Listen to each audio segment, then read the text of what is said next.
What is going on, SoFi fans? Welcome back to Trending Stocks. Today I want to give you a good breakdown of what happened on Friday because it was one hell of a ride, but Anthony took advantage, so I'm going to give you a good breakdown of what he did, and I absolutely love what SoFi and how reactive SoFi is to handling problems, so I want to share that with you as well. Before I get into any of that, make sure you guys hit that thumbs up and subscribe. I always greatly appreciate that, and without further ado, let's get right to it.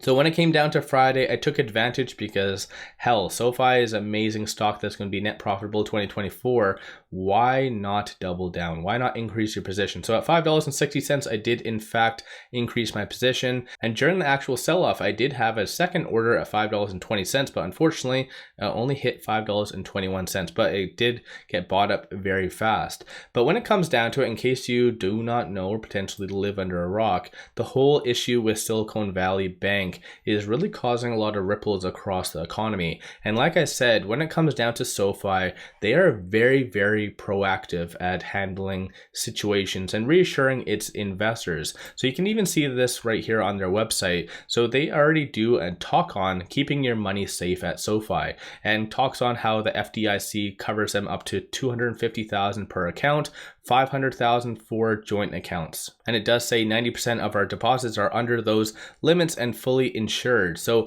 they're very good at calming the 5.2 million members that they have. So in general, SoFi is one of the best banks out there, in my opinion. I just really wish that they were able to pop over to Canada so I could open up an account. But still, beside the point though, I'm a very big fan of SoFi doing these very proactive things. So I think a lot of people maybe take this for granted, but this is actually a pretty big deal because do you ever see any of the traditional banks reassuring its customers? No, they could care less. SoFi does, and this is one thing, like I said, I do really value. And not only that though, when it comes down to a lot of stocks that I do cover either on this channel or my other channel, some CEOs are iffy, and that's more of a positive spin on it.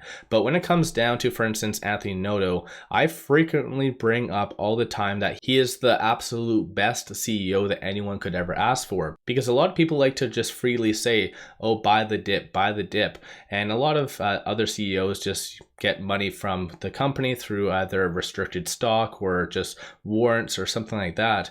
But Anthony keeps buying stock with his own money. So as you can see right here on the 10th, so on Friday, he did buy an additional 180,000 shares. So that is crazy at $5.52. So in general, you have a huge CEO that believes in the underlying stock. And not only that though, just the PR team is on point when it comes down to that. And I'm just going to quickly go over here and share this with you as far as this. So insider activity, I don't believe it'll incorporate the most recent one. Actually, it does. So it looks like the transaction did occur from what they're showing on the 9th.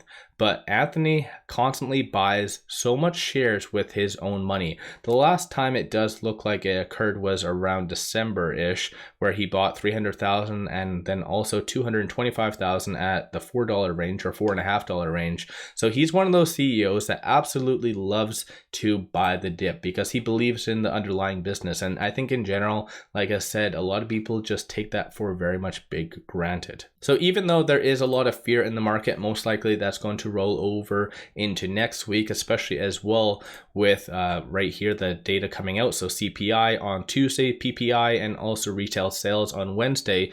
Even with all of that, he's still very much committed to SoFi behind the scenes. So let me know your thoughts on all of that in the comments below. Like I said, I always very much highly respect Anthony Noto based on all of that. And when it comes down to, for instance, the technicals, what to expect next week, like I said, with most likely a continuation of fear, it is sitting exactly on this 100-day moving average, which is around $5.53. In reality, I do anticipate, unfortunately, it to break below that because of just the continuation of fear. But as you can see, based on the Fibonacci, most likely you can expect around the $5.12 range. But keep in mind, it is trading between that S3 and the S2 right now. And a lot of other growth stocks are only between the S2 and the S1. So SoFi has been hit quite hard, of course, because of their linkage to the banks. But as you can see, based on this, they're very much reassuring its investors, and it does look like 90% of the deposits, like I said, are very much within those limits and fully insured. So I think at the end of the day, SoFi is going to be very much safe by all this, and in the end, those who bought the dip will be very much happy in 2024 or potentially sooner as well. So let me know your thoughts on that. Keep in mind, I'm not a financial advisor. Do your own due diligence at the end of the day. A couple of things I just want to point out that was abnormal to me. So you can look at momentum indicator. Number of retail investors, oddly enough, have been getting out. So I don't really understand why, because based on all the earnings and everything else, SoFi has been able to prove time and time again that they are able to get the results. So I don't know why retail is so fearful right now. Stochastic is currently at 21, so a little bit more oversold potentially, but you do see that deviation, so red line above the black, showing a little bit more of a bear sentiment. Like I said, I think that's going to feed into it continuing to go down and break below that 100-day moving average. But of course, anything could very much happen, especially with CPI.